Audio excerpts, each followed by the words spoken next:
and welcome to Mapping the College Audition. I'm your host, Charlie Murphy, director of MTCA. That's Musical Theater College Auditions. Check us out at mtca.com. And today we've got MTCA's own Marcus Crawford Guy on the podcast. For our new listeners, another one of our artist exploration episodes where we aim to explore the paths to success that our artists are forging and tease out how their theatrical training has helped them to blaze that trail. And for those watching this video, and I think with the audio, you're going to hear a few of this too, a few blips in different moments where maybe it sounds like a Zoom call.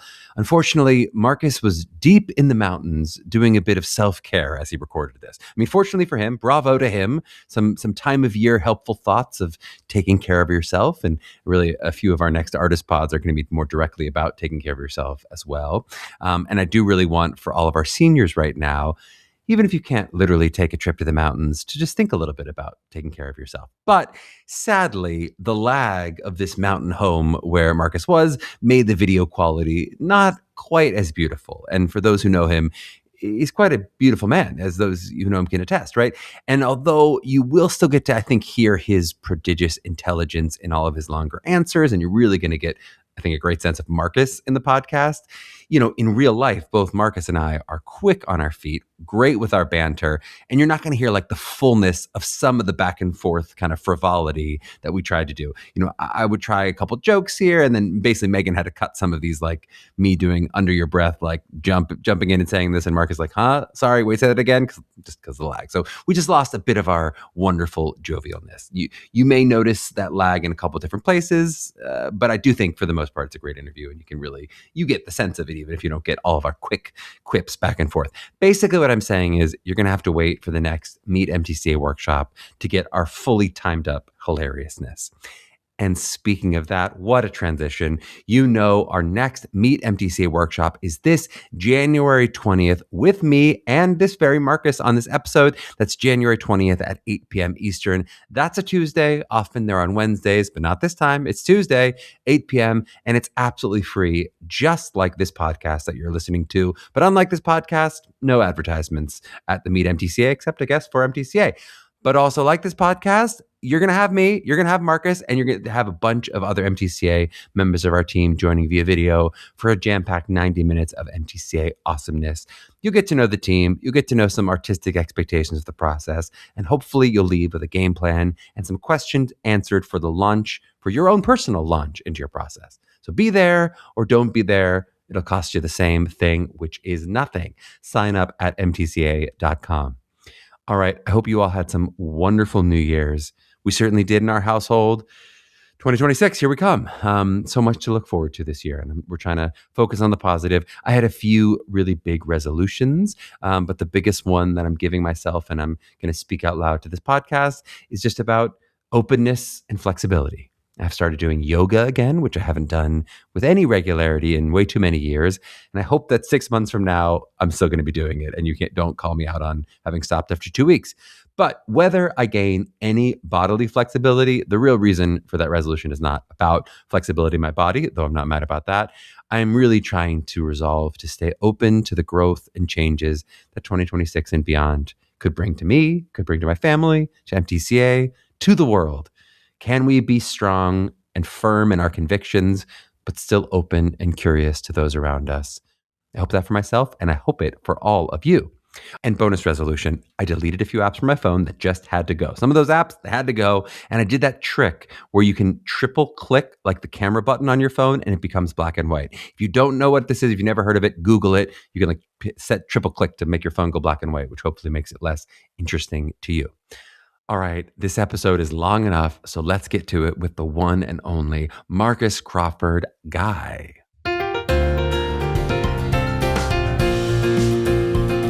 Well, we are overjoyed to be joined by the wonderful Marcus Crawford Guy.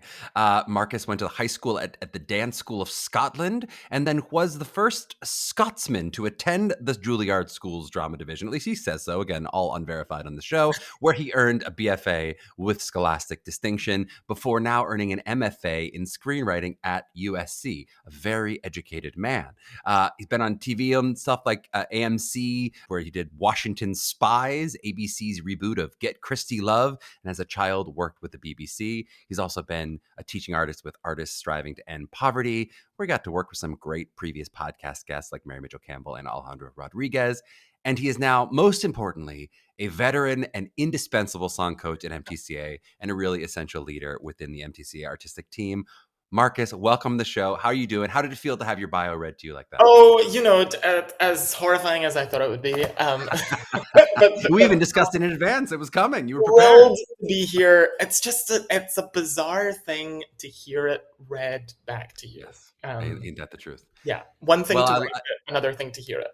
I often sort of get that response from artists, and normally it's a fun way to start the conversation. But really, it's a fun way for us to now get into two of the big topics we're going to talk about today. One of which is, I'm going to do a little speed round version on your journey to where you are today. We'll talk about international schools and some of that. But then we're going to dive farther into this conversation we've been having. We're doing this runner on like self-discovery and what it is to then project forward yourself and to hear yourself read in a bio and what bios you'd read about yourself. So all of that will be some of the stuff that we've talked about on the pod a lot, and I've wanted to have you on the podcast for a long time. I mentioned sort of for that international conversation, but truly your name screamed out to me. I literally was going, Kelly was Marcus. I was like, this is who we have to have. This is the perfect person when we're having these conversations, some of which we're trying to have with relative strangers, but to now be able to ask them hopefully in a deeper conversation. I'm really excited to see what we can uncover. I've now made the gauntlet impossible that we've thrown down to match, but we'll see what we can do. Okay, but before we get into all that, can you give me a 60-second version of like young Marcus falling in love with theater in Scotland, how you discovered it? Take me up to that point of like, you're going to be applying to US colleges. What do I need to know? Absolutely. I would say if you've seen Billy Elliot, it's not far off.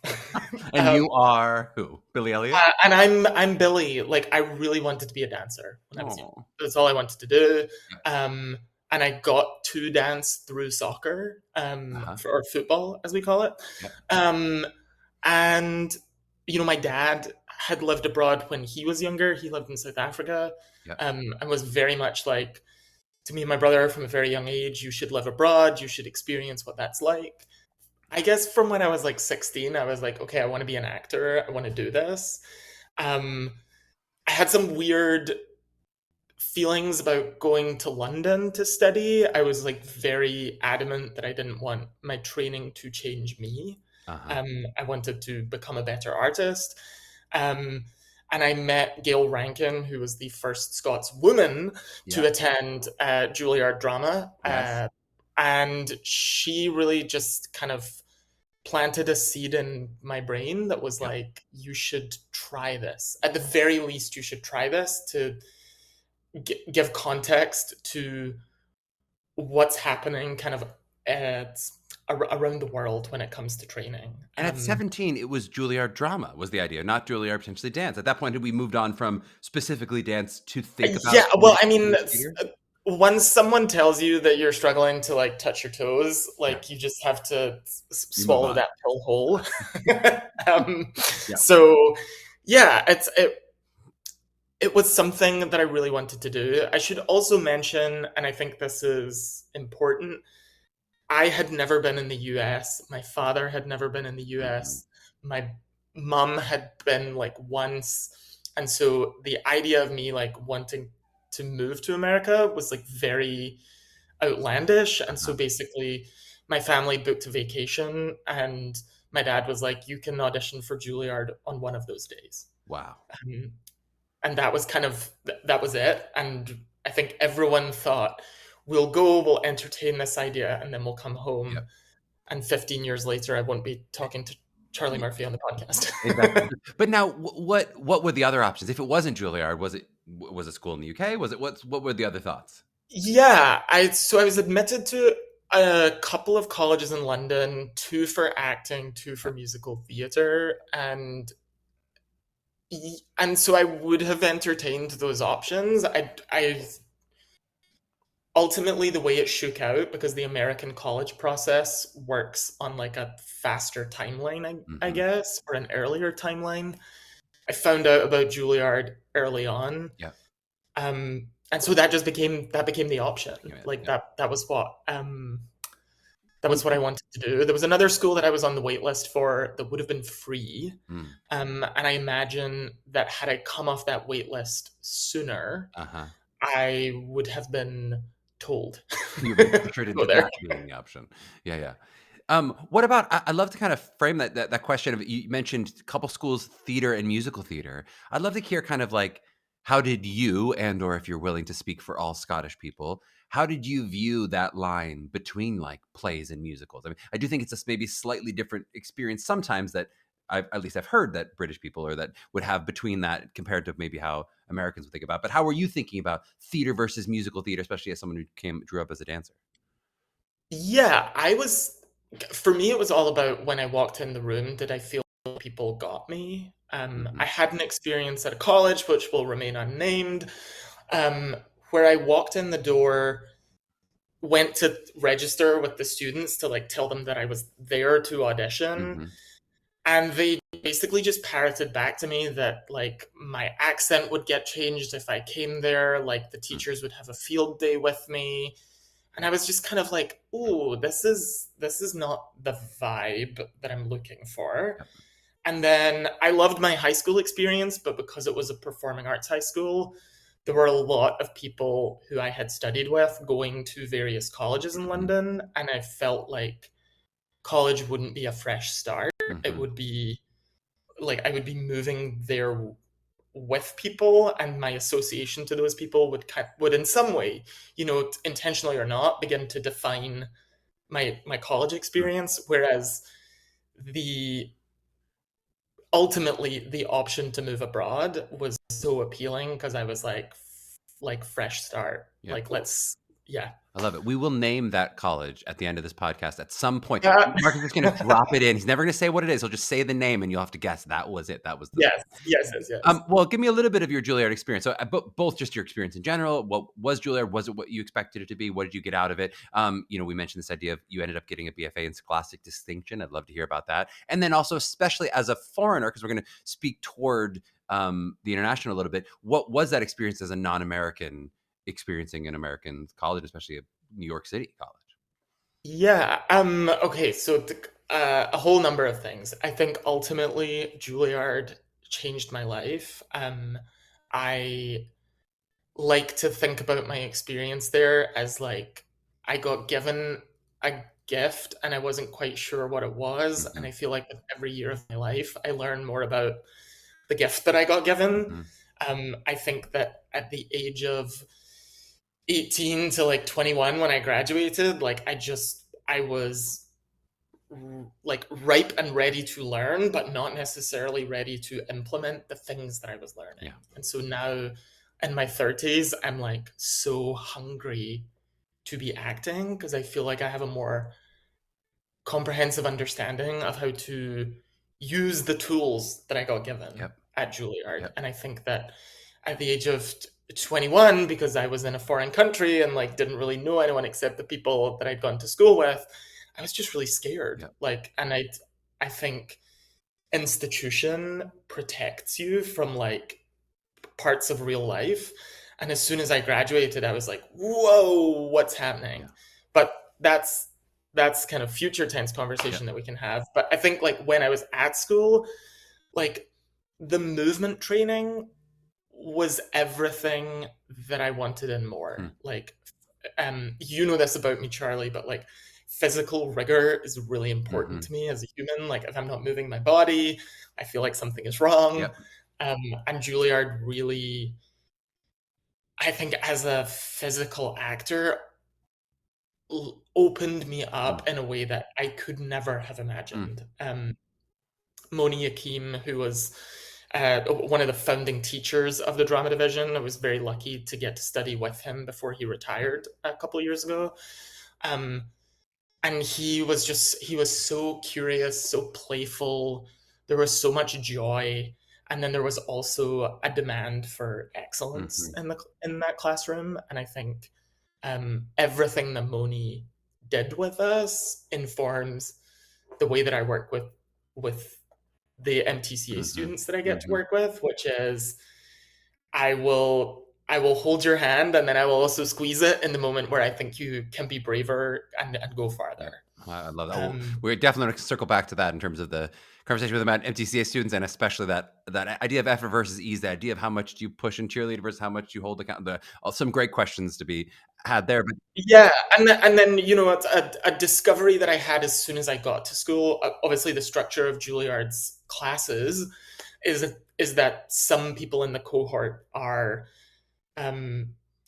in their graduate study and some people are in their undergraduate study. And as it happened, 5 of the 6 graduate students in my class had Ivy League undergrad educations.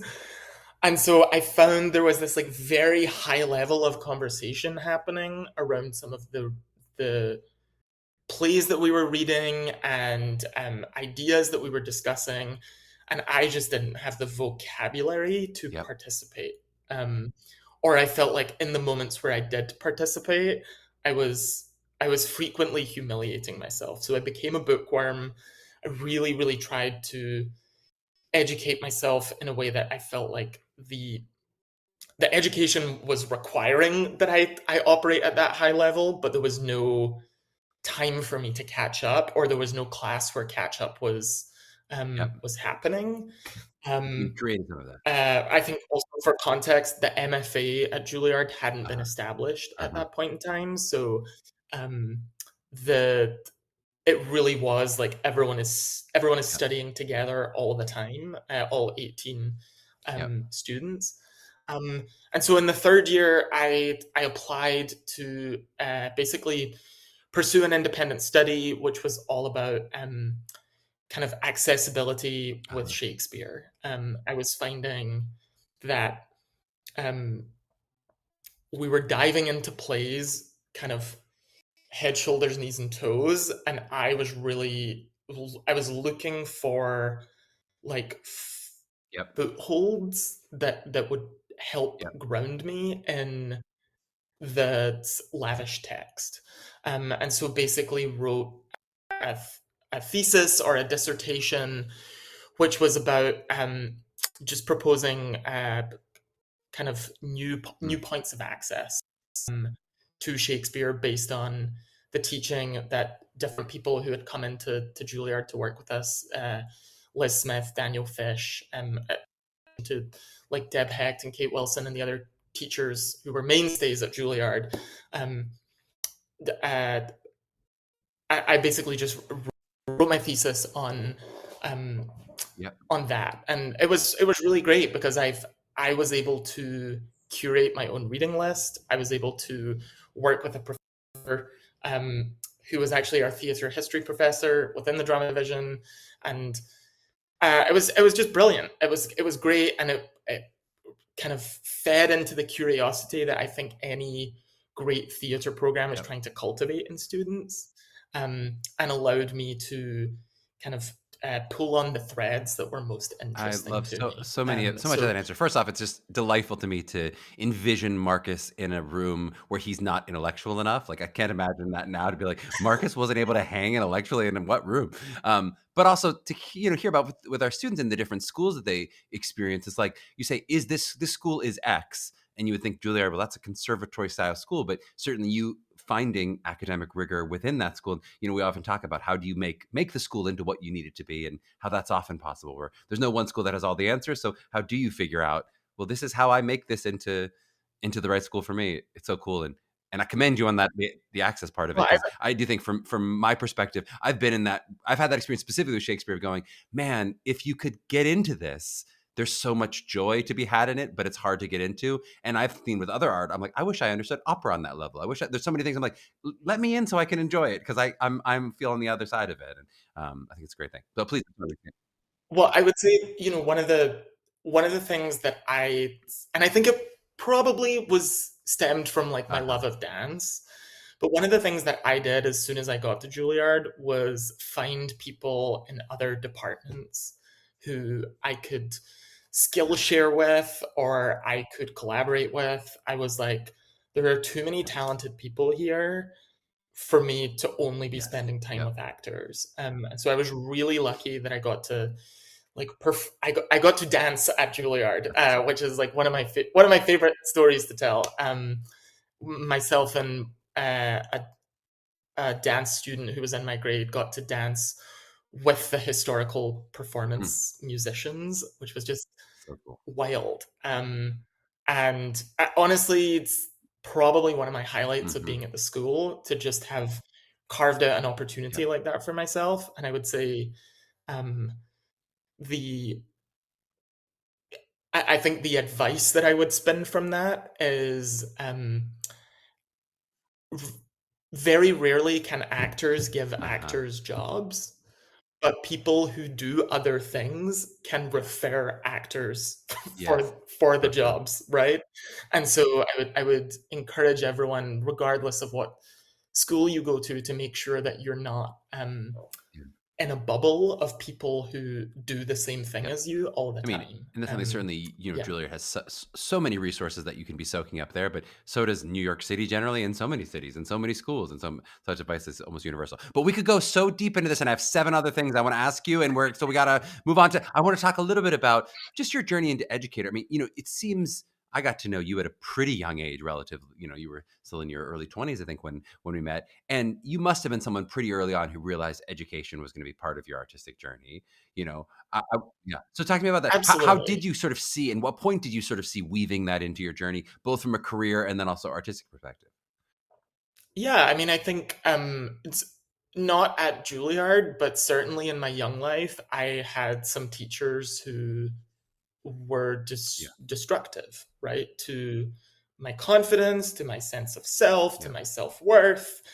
And I remember when I walked in to my audition at Juilliard, I was like, oh, this is a room where people are looking for like the promise and potential in the people who walk through the door, right? Whether that's me or not, I could just feel that they were looking at me through a different lens. And I will never forget that feeling. And so that just became a really important tenet for me as an artist, as a human. Like, I want to walk into rooms, and ultimately now, like, I want to run rooms where people feel welcome, and also feel like they can be courageous, because I think that's typically what we're asking each other to do in creative spaces, is like exhibit courage and tell the stories, and whatever way we're doing. And so I became involved with a student group at Juilliard. I spent all 3 summers. I didn't do any summer stock or anything like that. It was too complicated with the visa. There was just so much paperwork, and it always felt like I was going to be breaking a rule. So I started teaching. And so with one student group each summer, I went to East Africa. We were in Tanzania, and I think we did some very well-intentioned work. Now, 15 years on, I'm like, we could have done a lot of things differently. I think we made an important impact on people's lives. I don't think we gave lasting impact to those folks, but I also think that's what well-intentioned late teens and early 20s folks do. And then I was also working with a program in Central Florida. And that was just like really a wonderful way for me to see another part of America, right? Because my experience was not just New York, but like Lincoln Center, which is such a kind of fake image of America. It's even like my favorite part of New York. Of like an idyllic part of New York. But this is not what New York actually is. I mean, it is. It's part of it, but it's not all of it. I want to. We'll talk so much more about teaching, so I want to move on to a little more international questions. Though I will just pause and say, I hope you can take some pride in. You have created rooms like that, certainly within MTCA and with your students. That like you are somebody who empowers them and pushes them in that positive, non-destructive way. Like all the things that you sort of set out to do, you're doing them, certainly from an educational perspective. So, yay! I'll just take a second to underline that.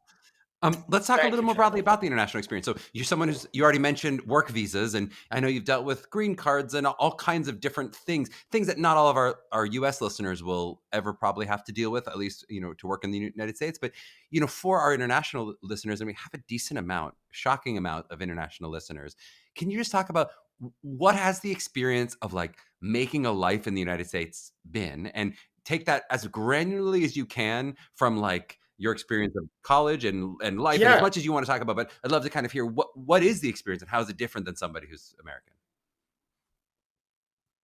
For sure. So I think it's important for me to say I'm a British national, which I think gives me some privileges. I am currently an O1 visa holder, even after almost 16 years in the US. I still do not have permanent residency here.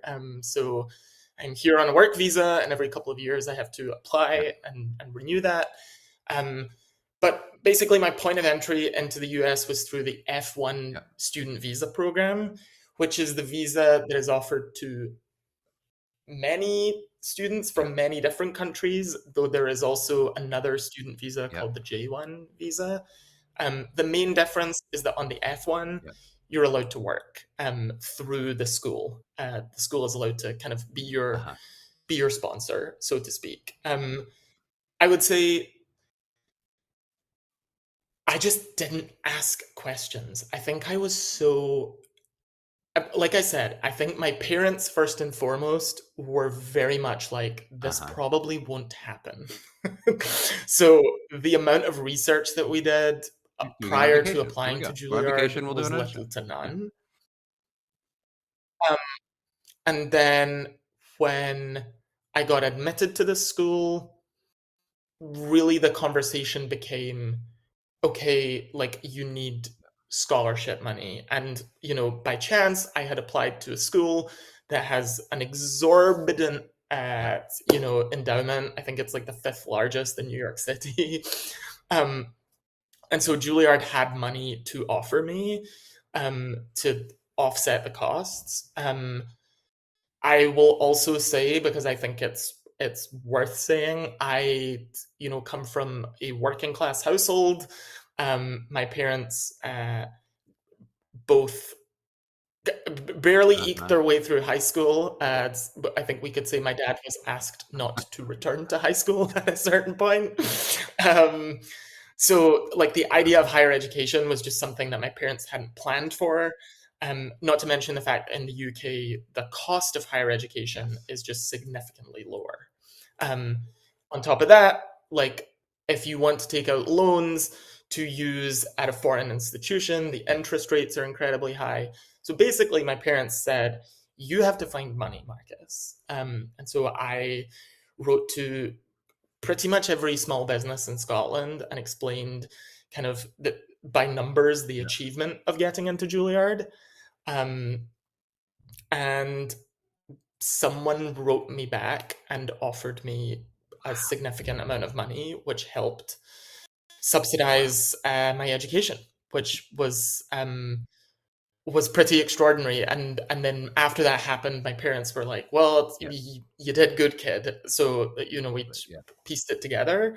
But the thing I would pull from that is like, I was very lucky, because had that been, it's USC, let's say, where I did my graduate education, they just don't give money, right? If you're foreign and you want to study at the school, you have to show that you have the funds prior to enrolling.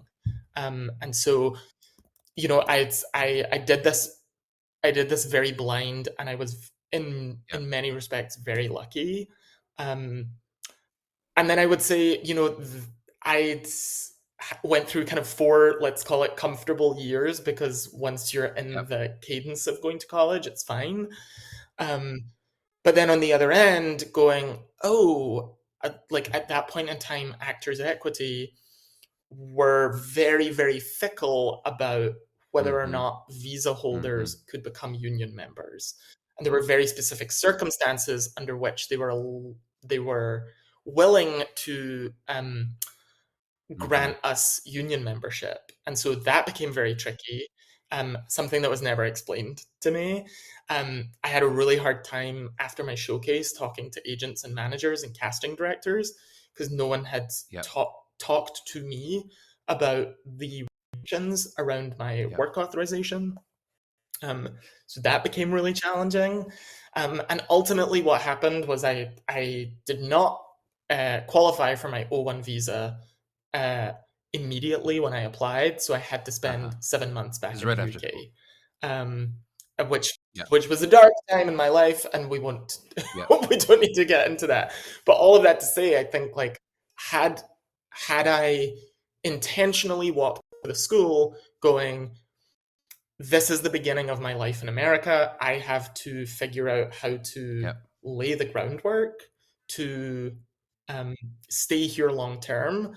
I would probably have done a lot of things very, very differently, starting with probably doing summer stock instead of traveling, because that would have helped me build the resume, which would have gotten me the visa No, faster. it's so much to take from the story. And certainly, of course, everyone could be more prepared. Though, boy, you're describing to me an 18-year-old student who's writing letters to small businesses that has a high level of ingenuity, and that not necessarily every 18-year-old would be today. But I love to, expanding a little bit from your knowledge beyond your own personal experience. You sort of mentioned, hey, the privilege of being a British citizen. So I'd love to kind of hear about like what you at least your understanding of how that might work differently coming from different countries, and then also a little bit as at least as much it from students you've worked with and just people today of like how that might be different if you were applying today. Because I imagine when you were looking at it, certainly immigration was not like a big issue in America at the time. It wasn't like, oh, watch out for all these immigrants. Like in a way that like now that's a conversation. I know at one point, I think it's not actually the exact same kind of visa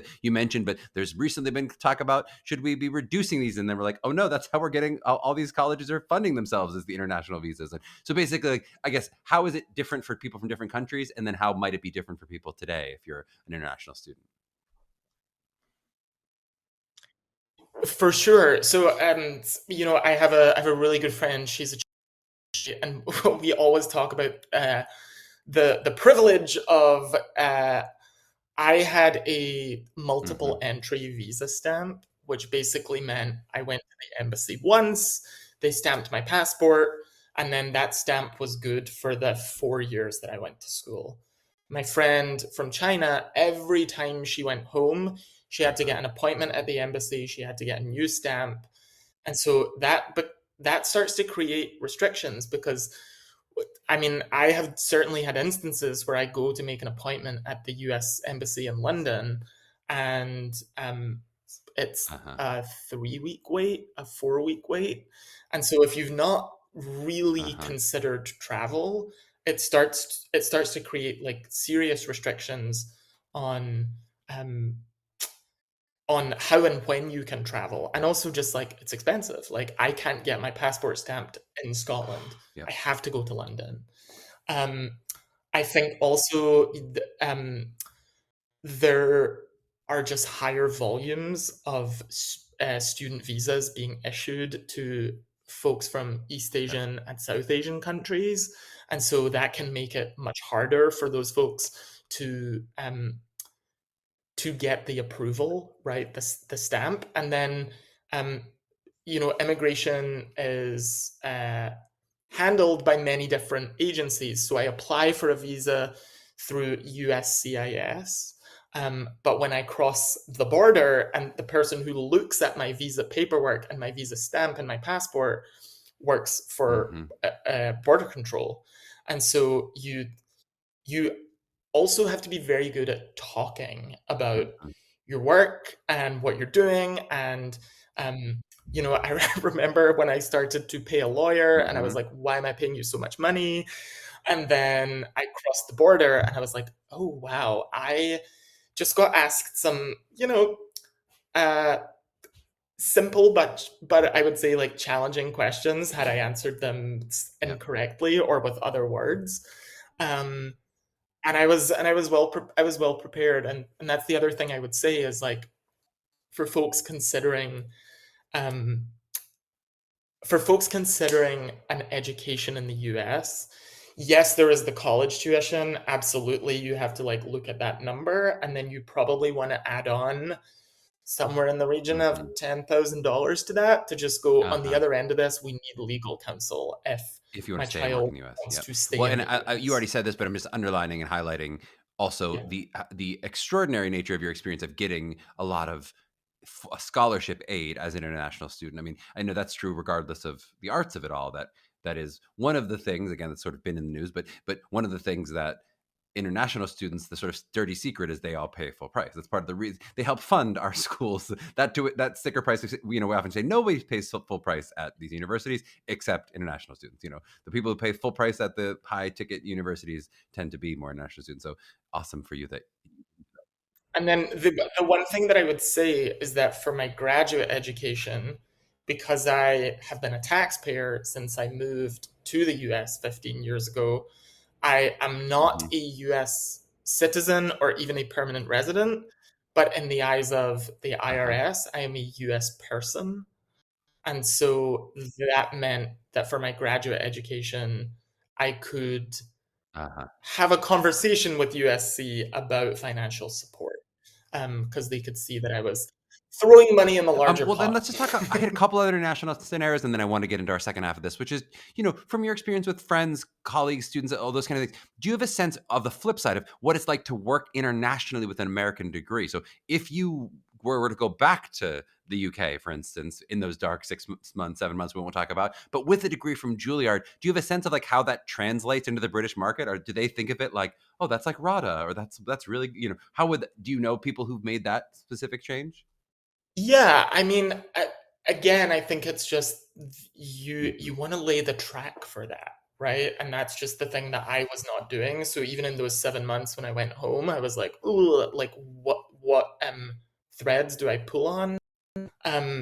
It's definitely possible, right? I think about one of my first MTCA students that I worked with, and like she just shot like a commercial, and my parents saw it, and like like it happens. Folks definitely like cross in both directions, and there are certainly international actors who were at school at the same time as me at Juilliard who are like blowing all the way up.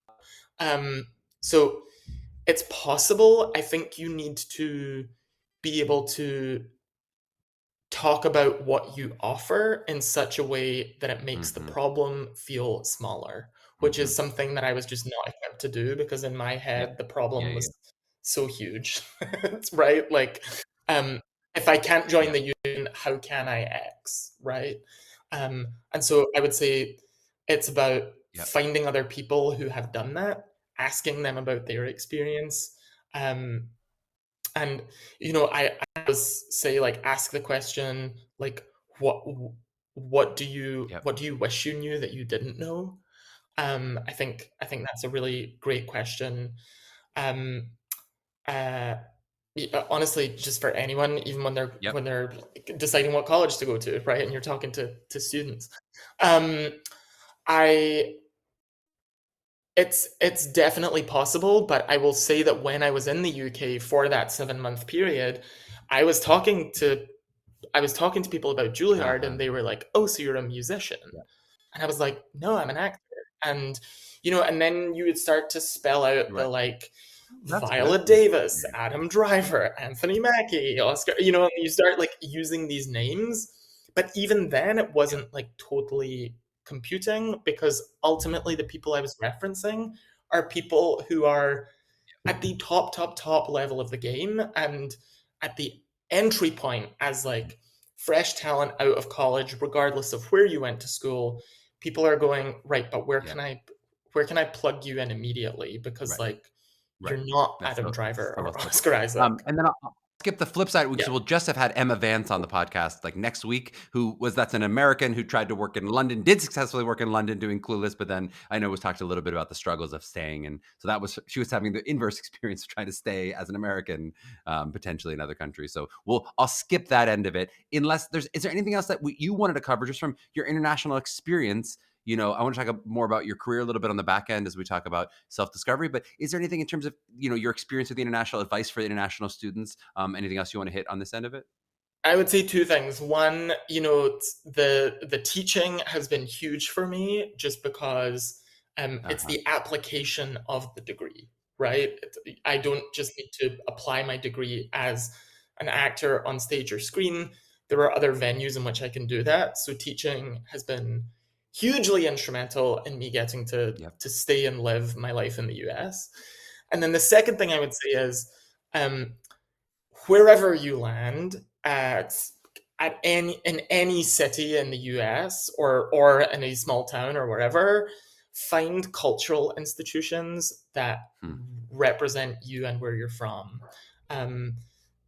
I'm lucky there are a lot of Scottish American organizations. There are a lot of Scottish folks working at a high level in America. And so I've been able to get connected with those people who ultimately know movers and shakers. And I find I have a network of people working with me, and I work with and for them as well, to connect people to opportunities. So like a really fun thing that I get to do every year is I address the haggis at the Four Seasons out here in LA for Burns Night. And it's just like, it's very fun. Everyone's there in their kilts. Everyone thinks they're Scottish. About four of us are. But it's great. It's like, it's a lot of fun. Is haggis not a kind of food? What is it in this context to address that? Yeah. So basically, like we address it. There's a poem, and you speak the poem and you cut the haggis, and maybe we can put that on the Instagram one day. It's thoroughly entertaining. Yeah, I'm gonna need to see you addressing the haggis. Understand the word what? I've understood about half of this podcast so far, so we're doing great. All right, we'll take a short break, and on the back end, we're gonna get into the self-discovery conversation, which I'm very excited to have. So we're back in a flash. Okay. We're back with the wonderful Marcus Crawford Guy, and we've been promising it. We've been selling it. Let's get a little bit into this self-discovery conversation. I want to try to do it a little bit like slicing the oak tree of Marcus and trying to read the rings back as best as we can of like, where are you on these different journeys and how you would have this conversation. And again, we've talked about this before in the pod. I already kind of previewed this to you of like what this task is, but this large task that colleges ask you to do, which they basically say, tell me who you are. We want to meet you, right? And now you've got this daunting job as a student to both figure out what that means, like who is that you are, and then, of course, the choice of how to translate that into like how you tell them who you are, and material, interview questions, essays, all of the gargantuan tasks. So we know certainly, and we spend a lot of time with what that task is. To our listeners, maybe a little bit newer. But can we just start with today? Marcus, in his, I'm going to say 30s, how would you answer those questions right now about Marcus? You mentioned, I purposely didn't use any, like, sometimes I say an actor, writer, teacher, marathon runner. I didn't use any hyphens for you. Like, what would those hyphens be for you now? What would those quick dating profile bio words, not put it however you want to put it, but like, what are the things if you were like, this is me now in 2025 in the fall, how would you claim those identities? I would say it's like top line is creative. And I would say that it feels there's part of me that's like, is that a cop out? But I think I choose to live my life creatively, like in every aspect of what I do. Like I'm always thinking about how is the thing that I am doing today like expanding my brain, expanding my understanding of the world, of my experience. And sometimes like sitting in a coffee shop and watching people is creative, right? So I'd say that that's top line. I think I would put underneath that actor, screenwriter, and producer. I would say just for the producer thing, because I feel like we've not spoken about that yet, but just at a very young age, I became very well aware that I am highly organized and really good at motivating and organizing people. And so, that's, I would say that's like an emerging passion. And it's been one of the brilliant things about moving from New York City to LA is I feel like that's a skill I can really cultivate here. And then I think like I would write like teaching artist in a circle round about that, because I think around. I was gonna say we're 4 layers deep. We haven't talked about teaching yet. That's I would put it in a circle all around, because it's someone said this to me when I was at Juilliard, and the image has never ever left my brain, which is, as a creative person, as an actor, a dancer, however you want to describe your creative endeavors, you are reaching forward with one hand and you should be reaching back with the other. And so for me, the teaching is what's happening with my left hand, right? While this hand's reaching forward. It's passing on the skill. It's going, you mentioned like Alejandro was someone who's on the podcast. Like he's just like a hero of mine. I just watch how he can walk into rooms and change the energy, galvanize people's spirit, get everyone excited, focused, hungry, like expressing themselves authentically. I feel like he's someone who like grabbed this hand and helped me. So that is such a beautiful, and I mean, you've got words in there, you've got geometry, we've got circles and subdivisions, and so I've heard in his 30s, a very organized brain. What if we were to jump back to 17? How would you be thinking about this question? I know you don't; it's impossible to truly go back, but how would you imagine 17-year-old Marcus would have answered the same question? Well, I'm gonna tell a story, and I promise there's a point to it. So I'm outside my Juilliard audition, and I was wearing. So first of all, I just had like, I had one of those. Maybe I shouldn't say this, but it's my face, so it's fine. I had like a really unfortunate teenager face that was just like covered in acne, like just like it was like the Alps. It was really a lot. Yeah. And then I was wearing this just horrendous purple sweater, which kind of matched the color of my skin, and a pair of plaid pants. So like none of this was well thought. And I'm standing outside my audition, and the woman outside the door kind of looks at me with a look that I would describe as pitiful. And she said, pitying look. Sure, yeah. And she said, only 18 people get in.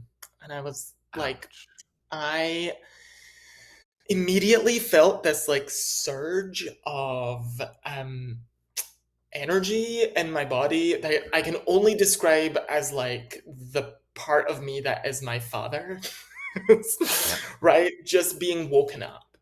And I walked in the room as myself because she said that. Because she said, don't tell me I'm not one of the 18. I am one of the 18. Yeah, she like unfortunately or fortunately in the long run, like messed with my dream in that moment, and I was like, you just don't get to do that under any circumstance. And I remember I walked in the room, and the people behind the table asked me how I was, and I said, I'm actually really upset right now.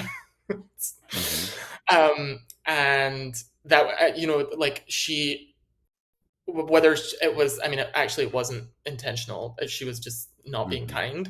But what she drew out of me was an authenticity that that was great.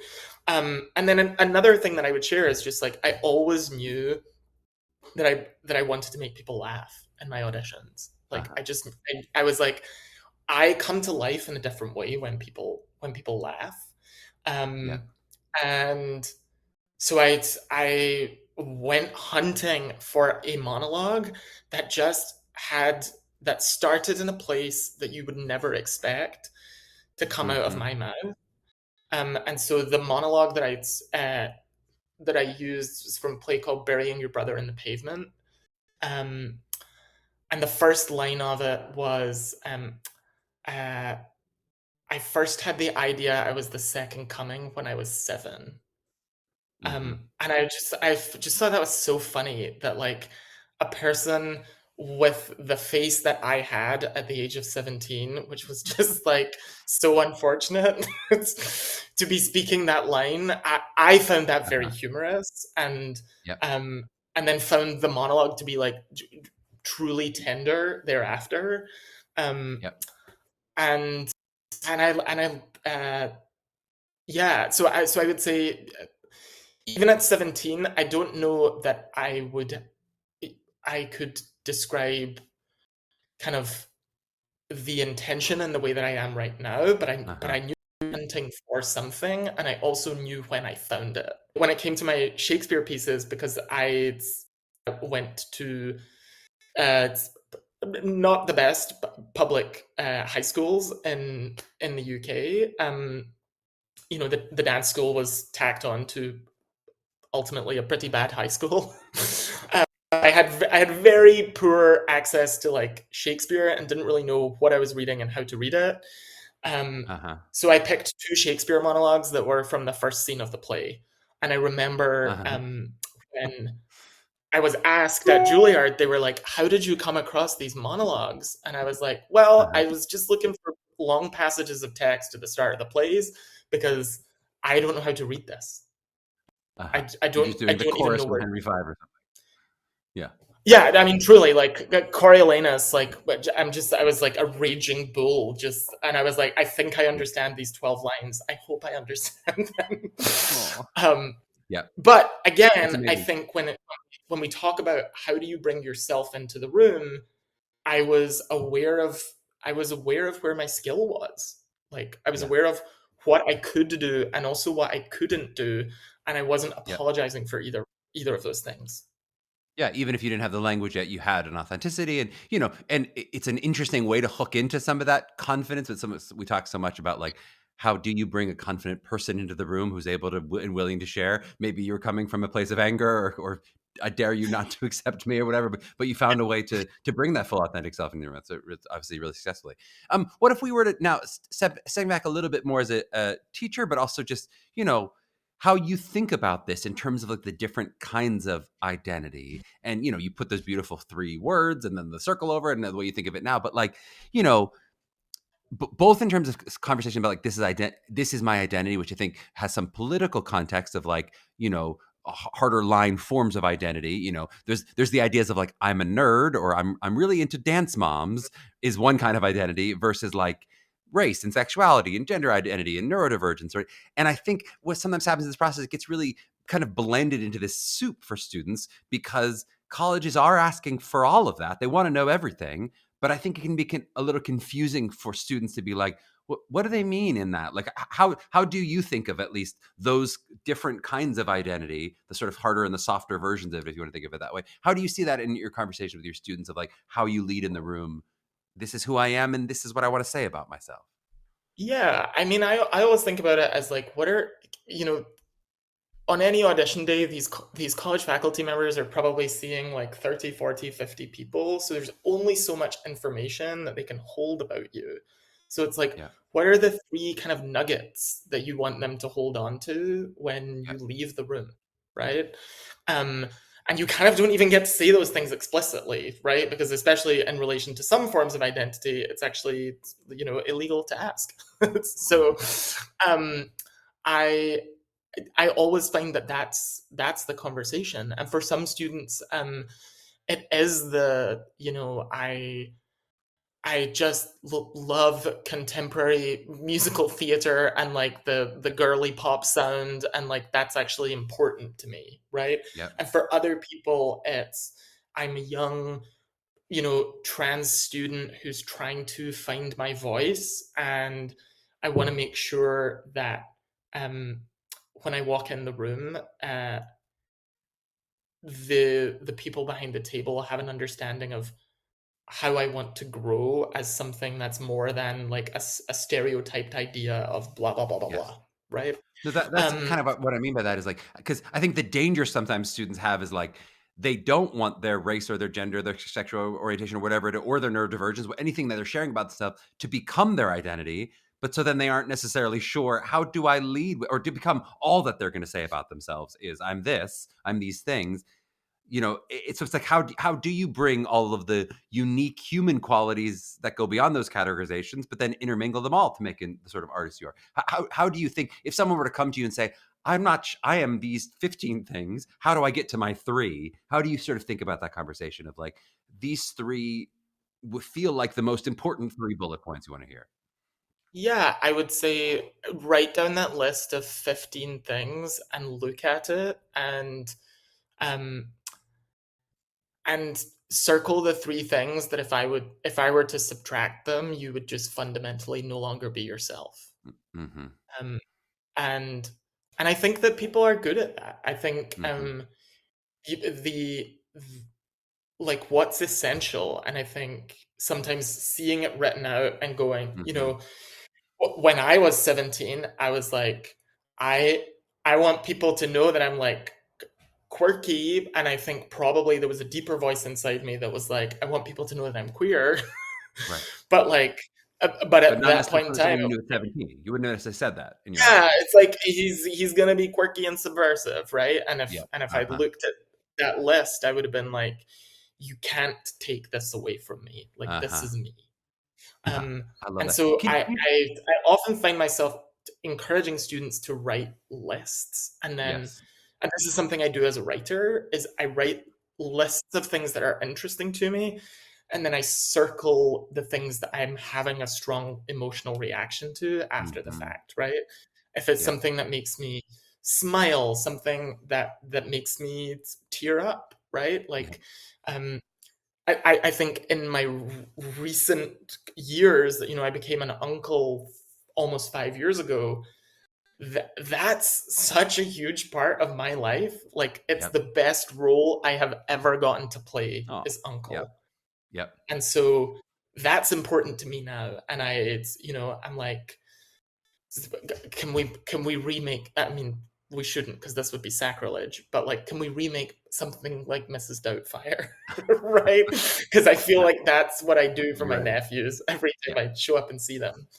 Oh, I love that. Well, and talk to me a little bit about, as a coach, the process of how we relate that to material, because I totally agree. And, you know, we don't have to go too super granular on stuff like a consult, where we might be spending some time writing out those exact, I mean, we would have, but maybe here's the list of, I made you name 12 things, and then we're going to narrow these down to those kind of things. But I'd love to kind of hear, when it comes to material, like, how do you think about this process, which, you know, something that I think we really pitch that we do expertly, and I really believe that we do expertly, which is that we're never going to tell them like, hey, you are this type, you have to do this material because of what you look like or because of what you sound like, right? Nor are we like sort of saying, hey, you bring the material to me, I don't care whatever you do, right? We find that sort of balance between, I sometimes use the analogy of, it's like we're teaching you how to dance while you're leading the dance. It's sort of like, I'm trying to help you figure out how to do that, but you're still in the lead of telling me who you are. But for those students who maybe struggle with that list, and some of our listeners might go, I don't know how to answer these questions. I don't know what's most important to me. I don't know how to speak to that. How do you sort of help them tease that out, or how do you sort of see your role in helping them wrestle with these questions, or sort of begin that writing or that genesis conversation of the who you are? Yeah. I always love to ask students kind of anecdotal questions, right? Like, tell me about the last time that you laughed hysterically. Tell me about, you know, a time that you felt sad or scared, or like, what's your biggest fear? Like, tell me something that you just like geek out on, that you know the most about, because I feel like that's when students begin to reveal themselves to me, and ultimately what we're sending them in the room to do is tell stories. So if we can start from like the stories that they know best, I start here.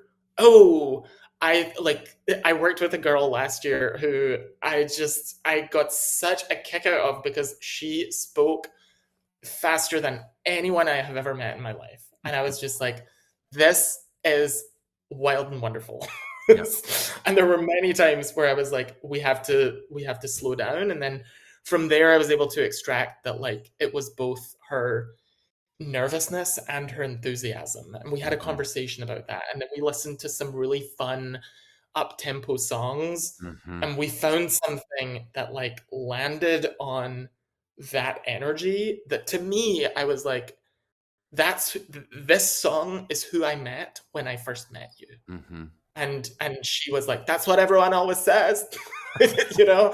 And so when she was going into audition rooms, it was a hard song, and I would say that like we definitely had a negotiation of like, technically, is this absolutely 100% perfect? Yes. No, but it was rough around the edges in the way that it felt perfect, because it revealed who she is as a human. And then, you know, I would say there are other times that I'm having conversations with students, and I'm going, I, Marcus, recognize something in you, but you're not talking about it, Charlie, right? And that's where I, as a coach, have to go, I'm gonna see if this person comes to this and like and talks to me about the fact that they're um it's that they're an old soul, Hmm. or that uh that just the way that they speak about things is inherently political, Hmm. right?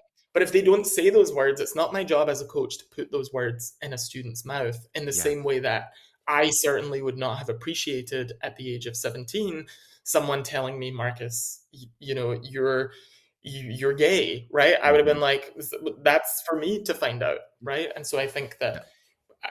I would say one of the benefits to having a coach, a guiding figure as you consider what story you want to tell in the audition room, is someone who can be a sounding board and Yes. reflect back at you the things that you say, because Yes. ultimately this is the experience that the person behind the table in the college audition has. It's so well said. I mean, that's in like the analogy of the you're teaching me how to dance while you're leading. It's like I'm a better dancer with somebody who's a good dancer who can help me show some things that may be true about me that I didn't yet know how to articulate, right? But both sides of that, both the little bit of can I help extract is are you ready if I just tug here a little bit, if I just poke here and say, is this what you mean? That are you ready to then say, yes, that's exactly it, and let's go in that journey, or not? Sometimes we definitely students, I would say, I think this would be really interesting for you, probably eventually, but maybe we're not ready yet. And if they're not excited to reflect that back, then it's their story to tell. I think that balance is a really well articulated version of what how oddly having somebody else can help you tell your story more truthfully and more authentically somehow. For sure. And I think, Charlie, the other thing that I would offer, because I think sometimes when I meet with young people who are like taking their first steps on this path, there's like a stigma around getting like help, Yeah. right? Or having support in this process. And I would just offer that that's signature for every single part of your creative Yes. life, right? When I write a scene and I'm like, I think I've stumbled on something brilliant here. I'm sending it to my friend Zane, and he Yes. is inevitably texting me back and going, "This will be great when you've rewritten it another 4 times." Or Uh-huh. like, "Whoa, Marcus, that was great." But that bouncing off of Yes. ideas That's what we do. is just it's everywhere in Yeah. what we do. So I would say, uh, get used to it and join the fun. Yeah, I love it. Do you mind sharing a little bit of your own personal journey in terms of identity? You mentioned sort of the, hey, at 17, I wasn't ready to call myself queer. What about like in terms of your personal journey with like pronouns and gender? I know that that's a conversation a lot of artists have had, especially recently with a lot of introspection in terms of potentially using different pronouns in different places or trying pronouns out. Yeah, again, especially in the last 5 years, sometimes we would interview people, and in one resume it would say one set of pronouns, and on a website it says a different set, and I'm not always sure. I'm like, is that people trying things out at different moments of a journey? Is it in this space I might use these pronouns? I might think about that. I guess what was your own, if you don't mind sharing, what was your own personal sort of journey with gender and pronouns? Yeah, I mean, I use he series pronouns, and but if someone refers to me with they them pronouns, I am a okay with that. And Mhm. for I would say like 20 for years I had he they in my email signature, Yeah. because I I want other people whose identity exists either beyond the binary, or who um d- how am I going to say this? But like, don't present the way that they identify. Yep. Um, I want them to know that like this is a safe space and a brave space. And um, yeah, and I will also say, when I was when I was in grad school, I think some of my USC, if they were listening to this, if they are listening to this, they'll be like, "Oh, Marcus." But I really um I have some really close friends who are trans women, and I just see how difficult it is for them to walk into certain spaces and feel allied. Yep. And so it's a small gesture towards saying like, I don't have your experience, but I will advocate for it. I don't think I've done too much introspection, because I feel quite certain in who I am and how I live. I am aware that there are people around me at all hours of the day who feel like they're on tenterhooks. Yep.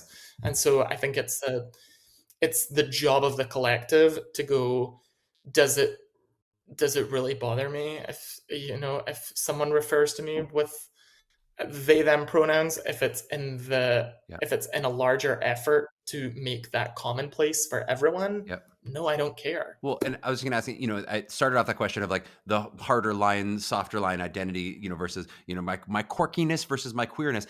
If you were to re-audition for Juilliard now as an MFA, how do you think, would your queerness show up more specifically and evidently in your work? Would it feel very similar to the same quirkiness? How do you sort of see that differently in terms of how you would lead in the world if you now were auditioning? I think 100%. I think it's something that I was at war with for so long.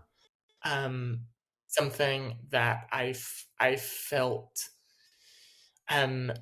like shame and anger. I was angry for a long time that I was different. I was like, why why did I get dealt this hand? Like it felt so overwhelming and difficult that now that I'm on the other side of that experience, I'm like, if I was to walk into Juilliard today and there are people who can't handle the full scope of what it is to have a gay man who's authentically being himself in the room with you, then that's a room that I don't need to be in. Yeah. And I don't say that to go like I'm gonna go in the room and pop my tongue and quote Drag Race every 4 seconds, right? That's not what I'm saying, but I think it's just about like we've all read the Sam Shepard plays, which deal with like fairly nuclear families that are typical and have been typical throughout time, and so it's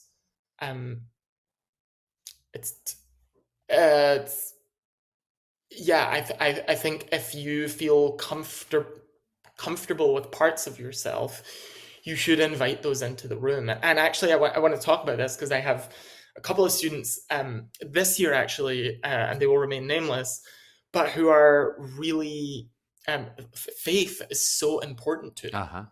And that is something that I don't have experience of.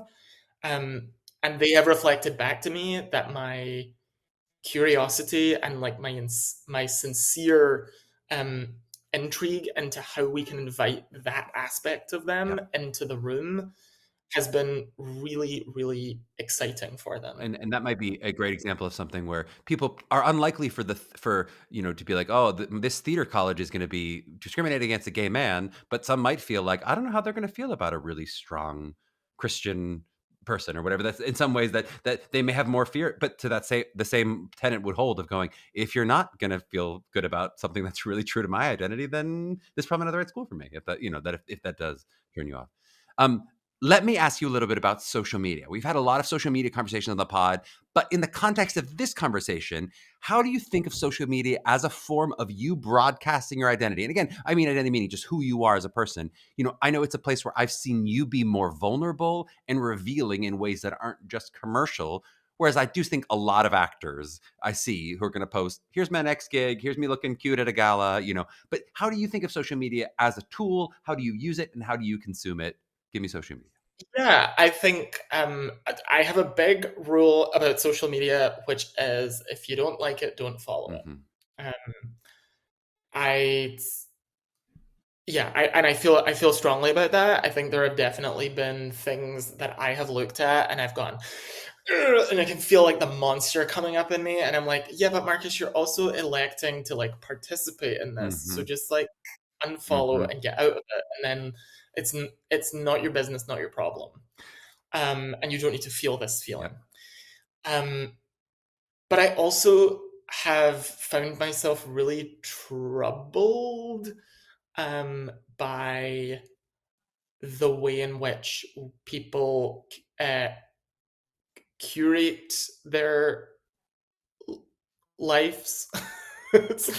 um, and the way that dings on other people's self-esteem, self-worth, positive self-image. And so, me and one of the other coaches on the team who will remain nameless. There are a lot of nameless people nameless on this school. podcast. We got nameless students. We got nameless coaches. My God. But we frequently have a conversation about the fact that I very often have days where I wake up and I'm like, my mental health is in the toilet. Like it is not good. And I want to share that sometimes. Not to get sympathy, but because I'm very well aware that a lot of people follow me on social media because they think I have all my ducks in a row. Which you do. Your ducks are very organized. Someone to look up to, for sure. Yeah. And so sometimes I just like to say, today I feel like the worst version of myself. I have no idea how I ended up here in my life. Like some days I just like see it, and I think it's important to communicate that. It's within reason, right? It's not about airing dirty laundry. It's about going like, today I'm really struggling to imagine my life as an actor, right? And to actually have real conversations with people from there, right? I think is really fantastic. And I would just I have found myself slowly but surely, when I can feel like I'm witnessing something online that feels veneered, I pull myself away from it. I want people to see a real version of me, and I want to see a real version of them, because there's nothing more jarring than when you then meet someone in real life whose persona you have learned online, and they're different. And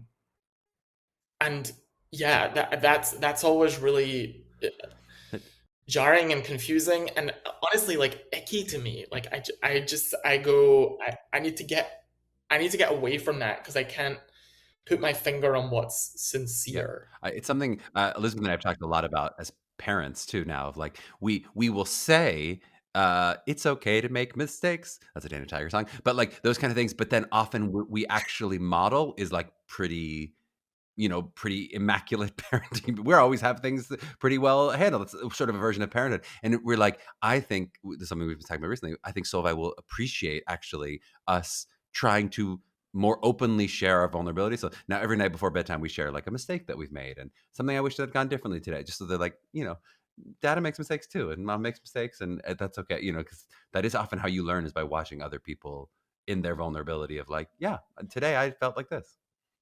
And I think also, just thinking about the audience or ears who will be landing on this podcast, I would just say, the college audition process is particularly relentless. And I would say, like, once the applications open in the fall of your senior year, there's barely a moment to catch a breath. And so anything that's not bolstering your self-worth needs to go. And I had a really great conversation with one of my students 2 weeks ago now, where she was on this group chat, and I just said, I can't tell you what to do, but I can tell you that my greatest wish for you is that you will hang up this call and like cut the ties on that group chat, and trust that whatever people might say in your absence is worth it, because you're going to feel better for all the months to come. I think so well said. And really, to the point of so many, you talked about students who watch you or people who watch you and go, the vulnerability makes me feel better knowing I have bad days too.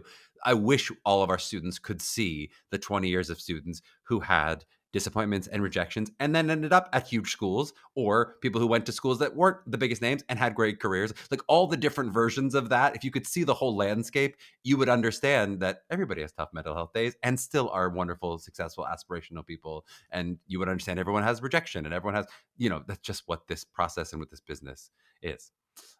Okay, wait. I want to jump a little bit, step back from the conversation of self-discovery, and just because you've done a couple little great tidbits to you, and then you've been so generous with your time, we got to let you go. You probably got to go coach.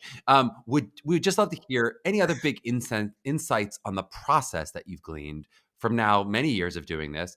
I'm sure you often have young people ask you for advice on the process, but do you have any biggest gem that you throw them in terms of this process? Any big pitfalls you like to avoid?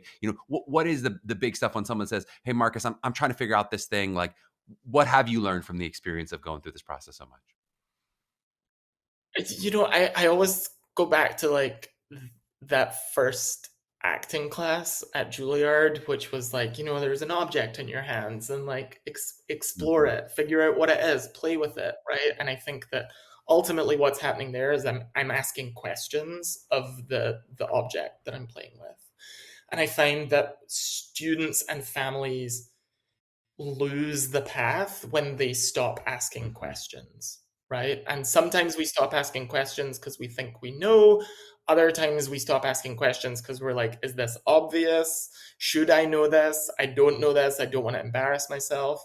But I always say, please ask questions. Please ask all the questions, because that keeps you on the path. So I would say questions, number one. And then the other thing is remind yourself all the time why you love this, right? I have things that I watch on repeat over and over and over again. I know every word to them, but they bring me such joy. And when I feel disconnected from myself as an actor, I will go and watch great performances, and I will watch the thing that is kooky and weird and wild and wonderful, that sets my heart and my passion on fire again in a way that helps me get back to the work. So I would say you want to have that lined up for yourself, because it's even I'm thinking, even for students who've done exceptionally well in this process over the years, everyone's had a moment of, why did this happen?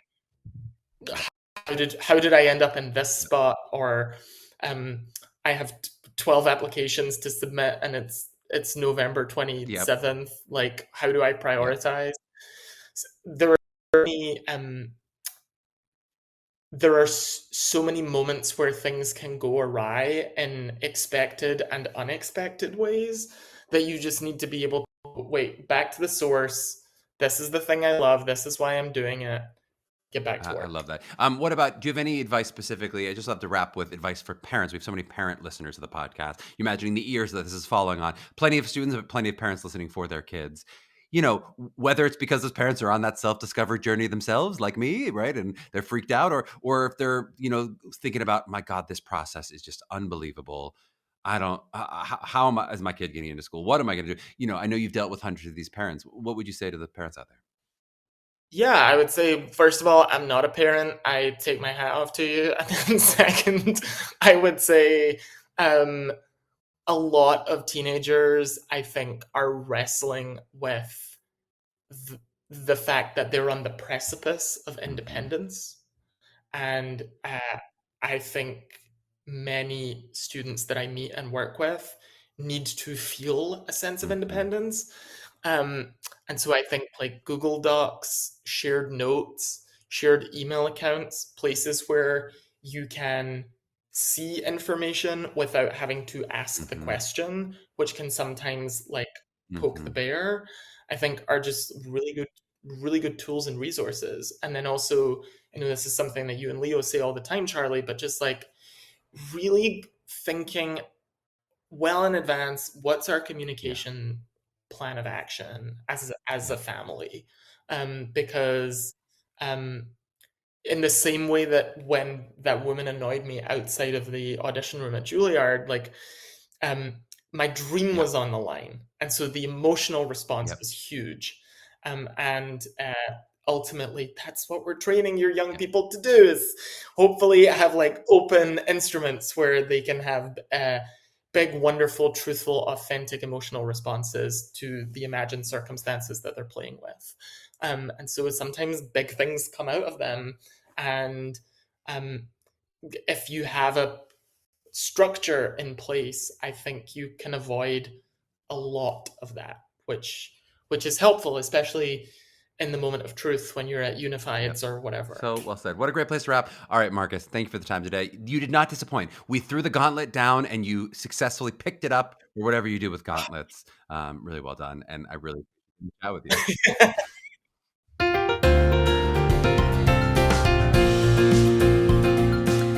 Yes. What a joy to chat with Marcus always. Though I'm sad the audio quality wasn't as good as it could have been. I do really think the interview was great. I'm blaming the mountains. We'll blame the internet, blame technology. This is one time it actually was not the fault of our podcast producers. I think Meghan actually did a great job kind of making all the lag sound as natural as it possibly could. Let's get into a few takeaways. I'm going to try not to go too long, but I'm going to go too long. So why do I even say it? I'm going to go too long. This episode has been long already, and it's going to continue to be long. But speaking of timing, I just wanted to make sure I mention this idea of that timing counterfactual that Marcus mentioned. I'm not sure if you caught it. It was pretty quickly. He kind of dropped it in that story. He was talking about the idea of like, if he'd gotten off one of the wait lists for a UK school sooner, which was going to be free, he might not have auditioned for Juilliard at all. Or maybe he was just saying he wouldn't have continued with the process. Maybe he wouldn't have really considered it financially. I'm not sure exactly what he meant, but basically saying if he got into that school, he wouldn't have ended up at Juilliard, right? If he gotten in earlier. And then he ended up getting in later off the wait list, but by then he'd already figured out the Juilliard of it all. I really just want to broaden this out a little bit into just the way that timing affects so many of our students and really all of us, and try to be aware of when these quirks of timing are benefiting us or hurting us, right? It feels so obvious in the case of Marcus and Juilliard that you go, how could you ever not go to Juilliard, right? This timing shouldn't affect something like that, right? But these kind of things happen all the time in our urgency to have the process over and done. We might think, well, this one was a long shot anyway. I'm not going to go across the sea. So what am I doing? Let's just make the practical choice and have it be over with, right?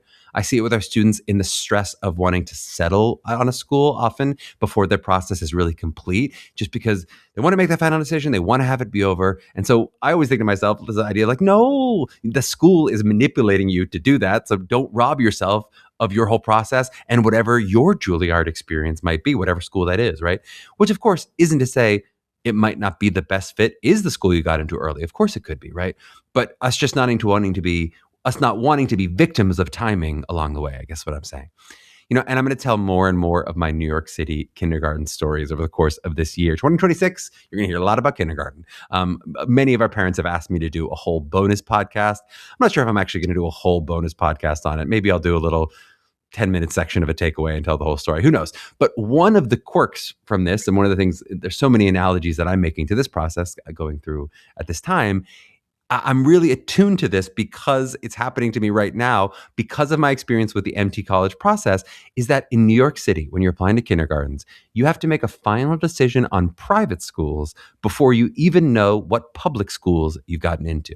This is kind of crazy. If you don't know New York City, you're like, what is public, private? What are you doing any of this stuff, right? But you are guaranteed admission to a public school, but you have no idea which one. And sadly, for those of us who do believe deeply in public school, like myself, they really do vary vastly in quality of what kind of public school you might get into. So even if your first 10 choices, the first 10 top schools for you, there's a little top school for all of you who just listened to our top schools list before, but even if you've listed 10 schools that are absolutely, this is what you want, they're all public schools. And, again, you're saying 10 choices for kindergarten. Yes, we have like over 20 schools at this point for our kindergarten. I wish I was kidding. But even if that's the case, even 15 schools are your top schools are all public schools, you have to have a safety option of a private school at the very least, unless you're willing to accept truly any public school that you're given, which in our case, we're not, right? But the quirk of the timing, the reason I'm doing this takeaway on timing is that the private schools get this huge head start, right? They make you commit a month before you even find out which public schools you've gotten to, at least commit in the private option and to make a deposit, right? And of course, they also do all these interviews and they take all this time with you. And then in deciding between the private schools too, they're making you imprint and making you fall in love with the private school because you're choosing one of them among however many you do, right? And then hopefully in their case, you're doing all this, you're falling in love before you even got a chance to meet the schools that you actually ranked 1 through 10 or 1 through 15 and that you ultimately were hoping to attend, right? So having gone through this process, I'm trying to stay aware of all this and not let the timing quirks throw us off doing what is a thorough and correct process, which could still end up with many different options for Solvites. We're not saying for sure that we know we wouldn't potentially end up doing private schools. Depends what the money is, but who knows, right? But it's just that idea of you can see the manipulation and the strategy in this process. Even though it's funny, with Marcus's case, it doesn't sound like it was manipulation. It sounds like a real quirk of the process, right? But this kind of thing happens so often in life where just the happenstance of timing can really kind of affect the way that we view our lives, right? The timing of an offer based on how other offers come in could have a huge effect on how a professional actor views whether they do a project or not, right? But the advice part of this, really, if I'm going to break down any advice here, is just trying to be aware of when the quirks of timing make a choice convenient, even though it might not ultimately be the decision that you want to make, right? You might be missing the opportunity of a Juilliard that's right around the corner for you. So just be aware of those quirks of timing. I really like the story of Marcus's path into loving education. I didn't know that. That was kind of new to me. And I was kind of surprised that was the thing that he said of what got him into education. He talked about this like recognition of what was missing from some young childhood educators, and then the admiration for kind of excellent educators that he encountered later. I see Marcus, and I get to see him every day, as a consummate educator. And, in the context where I really get to see his voraciousness for education on a daily basis, right? So I really think of this as somebody who loves and is really into education.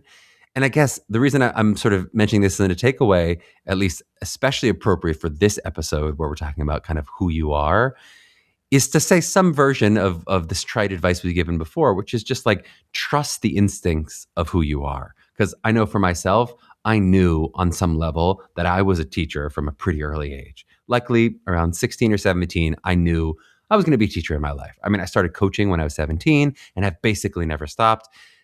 But it was always something that I fought myself. It was always something that I didn't want to lead with. I didn't want to represent me, right? In the same way I've talked before about I was trying to fight the potential perception of cockiness, where I was kind of fighting within myself the intense love of competition. I didn't want people to think of me as competitive, right? I wasn't wanting to be viewed in those ways. I really resisted identifying as a teacher, partly, I think, because both of my parents were professors, and I wanted to identify as an artist in contradistinction to my stodgy academic parents, right?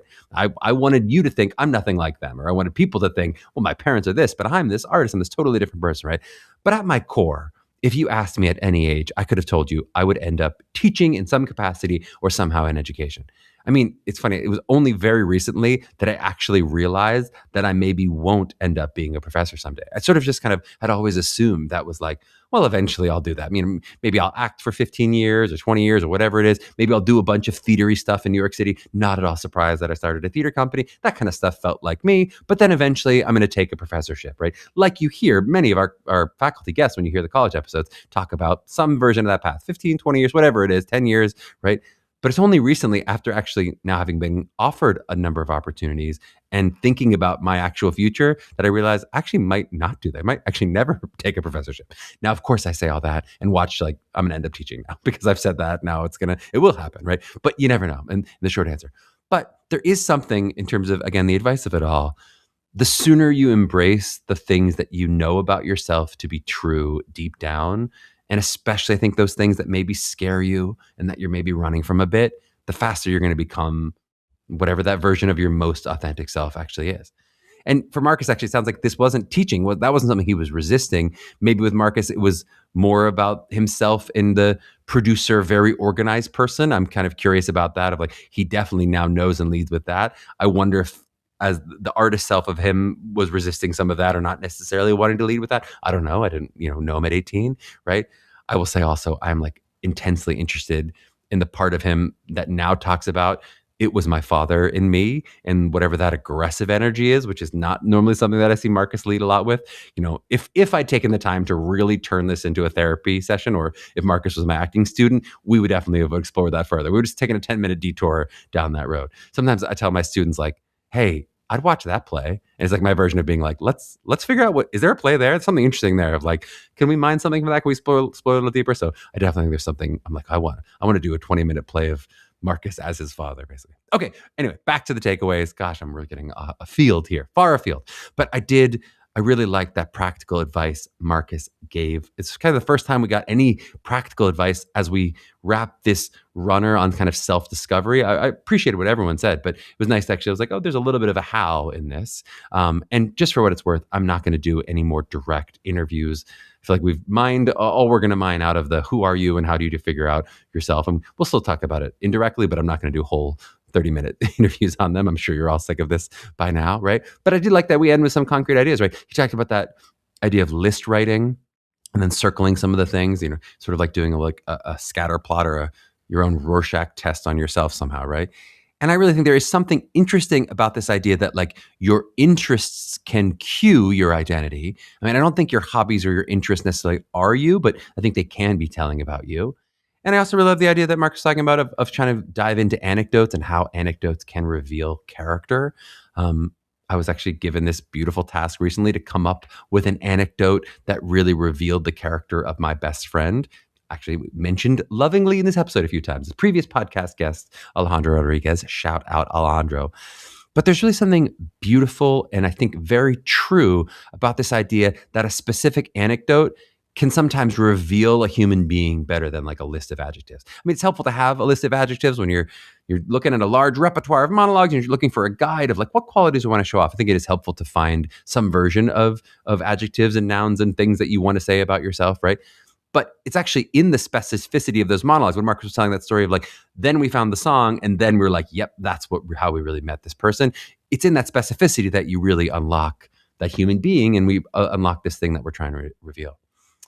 And I'll say it's really fun for me, in talking about how you reveal students, just from the coach perspective, getting to hear a little bit of Marcus's perspective of like what it is to try to investigate and reveal your students, right? It is a beautiful and I think relatively unique point of view that we often have at MTCA. As these MTCA coaches, because we're doing this very specific process, we have this window, we have this idea of like, I think I know something about you as a young actor, and Marcus has used the example, kind of a specific example of like sexuality in his case, but really it could be so many things about these hardline identity stuff, the soft identity, or even just sometimes we're talking about with actors, it's just like, I know where you are on your journey as an actor. I know what you're going to go through and I know what you're going to discover, right? But when we have that insight, right, because we've often just been on this exact path, so we know, like, I know kind of a version of the journey of what you're about to take as an actor and what you're about to do. And it's when we have that kind of insight, there's something awesome about the responsibility. Awesome meaning like awe-inspiring, not like, oh, it's amazing, but something awesome about the responsibility to what that knowledge is. I mean, it honestly can feel to me like a doctor who's like charged to do no harm, when I'm like, I know something and I have this knowledge. And I do think great teachers need to be careful with the power of that knowledge and how they lead that dance delicately with a young person, how they help them discover and explore without pushing or forcing them in a certain direction, but really to try to let them come to it on their own. And sometimes really that is the value of expertise that a coach may have over a student and a student doesn't have. But sometimes it's not even about such a greater level of expertise. It sometimes is just being a few years down the pike and having that outside perspective that allows a coach to see things more clearly than a student can from inside their own experience, right? But yes, it is something that I've talked with many coaches about, just this phenomenon of like, what happens a lot of times, this really interesting thing of like, I know this thing about my student that the student doesn't know about themselves, and I have to find a way to communicate and lead them, or I want to find a way to communicate and lead them as best as I possibly can. It's a really interesting experience. And then this is almost certainly a much longer takeaway than I'm going to get in today, but I've had it down as a blog possibility for a while. So I do just want to highlight and underline that idea of there's no shame in getting help, and that Marcus talked about this idea that some students feel a little stigma or feel a little shame about the idea of what it is to get help, or in this case, to use a coach. So certainly that is underlined, co-sponsored, agreed with. I mean, I really don't mean that to just say like, hey, you should all use an MTCA coach, because many of you 90 minutes into this podcast have probably made that decision. And if not, sure, I think you probably should. I think we're great, right? But really, outside of MTCA or outside of even coaching for this college process, it's just that idea of like, Steph Curry has a shooting coach, right? He's the best shooter that's ever lived, and he has a coach who helps him shoot better, right? Professional actors seek outside help. It doesn't make you less to have someone on the outside helping you. In fact, it is the norm for this profession and for many professions that somebody from the outside is going to give you feedback, right? I do think it is odd that sometimes young actors feel like they should be able to do it on their own, or something's wrong with them if they can't. Does that mean I must not be good because I can't do it on my own? Of course not, right? It's not that you can't do it on your own. If that's something you really want to do, it could happen. But just this idea that there certainly is no shame in getting help. And for most people, they do get help because it's helpful. They will be a better version of themselves with help than they would without it, right?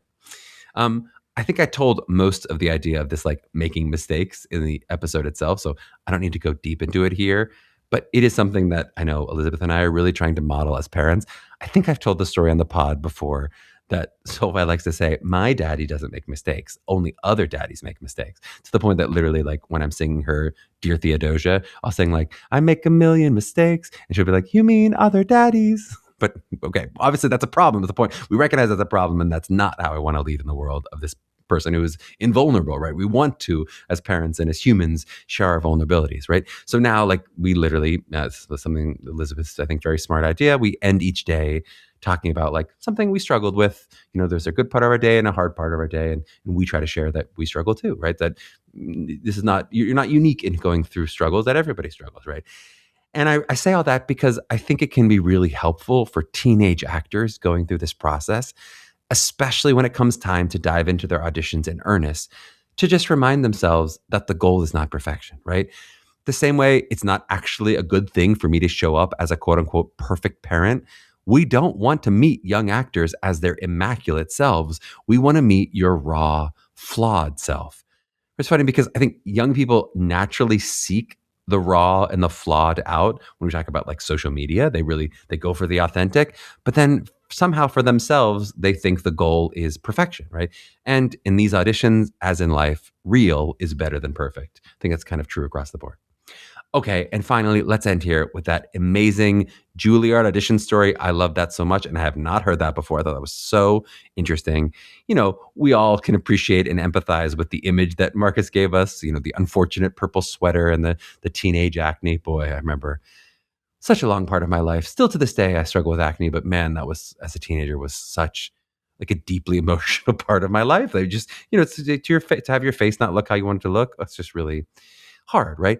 But then, of course, I already have this beautiful image, and that woman he describes, who, again, if we can be empathetic to her, it sounds like she was maybe trying to be kind, but then it said exactly the worst thing you could say to somebody before they walk in to an audition, even though, again, amazingly, that turned out to be exactly the right thing. For some reason, instead of wilting, it awoke Marcus, awoke whatever that part of Marcus that he needed to wake up, right? What did he say? He said, the part of me that I can only describe as my father was woken up. Again, now I'd watch that play. That's an interesting play. I want to watch that one-person show where Marcus wakes up as a father. And listen, that woman got lucky. I do think a lot of people would be more thrown off, and she might have thrown a lot of other people off that year with that comment, with a comment like, it's a long shot, right? It's not what she said exactly, but just letting her know, like, that's not maybe the nicest thing to say to somebody. But again, luckily, in Marcus's case, it inspired and awoke something, and out comes this authentic, no holds barred version of himself. We talk so much at this time of year to our auditioning students about the psychological prep needed outside the room. What do you need to do to get yourself in the best state to audition, and how important it is to consider and then really try to create that environment for yourself as best as you can. And now, I don't think all of you are going to be able to bring that unfortunate woman who angered Marcus to like come and raid you for an audition, but what do you actually need? And again, the reason I spend so much time talking about this, and I think it's worth actively thinking about and not just going automatically what you expect should happen, is if you think about it from scratch, what mind state do I actually perform my best in? I think the answer may surprise you, right? before hearing that story, I don't think a lot of people would give their answer of like, I would perform my best right after someone deeply pisses me off, right? But maybe kind of some of you do. I don't know, right? As we speak, I'm rewatching The West Wing, and in the fourth season, right before President Bartlett's big debate, the first lady like cuts his tie when he has 30 seconds before he's got to go on. So her goal. She says, "I'm helping you out by giving you this panic, right? This big adrenaline rush, which is going to somehow snap him into game mode, and he's going to have to scramble on stage. It's going to be a panic, and now he's out of his head, and he's going to walk on the stage in whatever confident, alive in his body way that he can, right?" For some people, sure. Now, I'm not telling you all need to be angry and flustered and whatever, that's the right state for your audition, right? For some people, I think it absolutely can be what a lot of people choose to do or think they should do, which is like looking at a beautiful mantra on your audition book and you're repeating something to yourself, or you're doing your breathing exercises, right? Or for some people, it is, hey, I think it's really helpful to have just a calm and casual conversation with my mom. We're going to talk about something else so that I'm not worried about the audition, so that I'll just be myself and I'll feel calm and how I am. Nothing wrong with that. I think that works for a lot of people too. But I invite all of you to actually think about it, because if you think just about things outside of acting, if you think about like most kinds of preparation for what is essentially an athletic event, which again, auditioning is an athletic event. Singing certainly is an athletic event. I think auditioning is an athletic event, and acting is an athletic event, right? It's not, the same as football, but it's not completely divorced from that idea of I'm about to perform an athletic feat. And I think something like meditation absolutely can be part of preparation, but it's not the only preparation method that people actually use. Some people do, right? We use that example of the Olympic athlete who was, I think he was Olympic. What was he, on the pommel horse, or I forget what it was. It was definitely a gymnastic thing where you like watched him like meditate, visualizing his whole thing. He was like in the zone, and then went and performed this amazing thing, right? So I think something like calm meditation can be a great tool, and it could be something that's in people's toolbox. But it's just not the only tool. And I think that's the thing that people think they're supposed to do. But then some people like to listen to like heavy metal music and get themselves pumped up and thrash their head around. Or again, I can use example, do some push-ups, do some jumping jacks, get the blood flowing, right? And I think Marcus's story made me think about, I don't normally think about this analogy, but like football players before they walk on to the field, they're like slapping each other on the helmet. They're smashing their heads together. Like they are getting to a different physiological state in the way that they're trying to get psyched up, right? And something clearly from Marcus about that woman's comment sparked the athlete in him and got his juices flowing, right? And again, for him, angry worked. I don't know if that's what he would use today, but I think angry probably locked him into something that was confident. And as we talk about so often, I do think confidence is so important to find your version of it, right? And if somehow that's how he accessed confidence was through anger, I certainly, for me, I'm like, I audition really well when I feel really good about myself. I feel in a really good place, but that doesn't necessarily mean super calm. I don't think I do my best work from a calm state. Some people do, but again, really think about it, right? And everything in between. I'm sort of speaking toward these extremes as if like your option is heavy metal music or meditation. There's everything in between that you could explore, right? You don't have to do something that's at a 1 or at a 10. But I invite you really think about, what do you actually want? If you didn't have the expectations of what other people do, what do you actually want? Because I don't want you to be trapped into what you think you're supposed to do in the audition room, or God forbid, what everyone else is doing, right? And of course, if you've listened to this podcast closely, a little bonus tip, a lot of other people will be like mindlessly running their material right outside the room, which I have personally suggested and would suggest to all of you, if you haven't heard this, that is the worst thing I think you could be doing right outside the audition room, is like actively running your material right before you walk in the room. Again, we talked about it before, you can run it in the morning if you want to. It's not there's anything wrong with checking and prepping your material at some point in the day, but I would not be doing it seconds before I walk in the audition room for me. So this is a case where I think watching other people and doing what they do would actually lead you astray.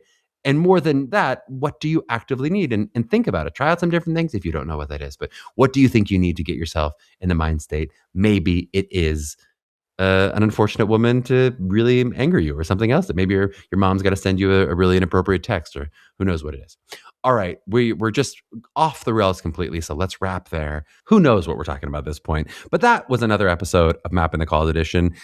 It's a new year of 2026, but we are still made possible by Meghan Cordier, Kelly Prendergast, and Jordan Rice. You can still like and subscribe wherever you listen and watch. Follow us at Mapping the College Audition, and head to MTCA.com for help with your individual college prep needs.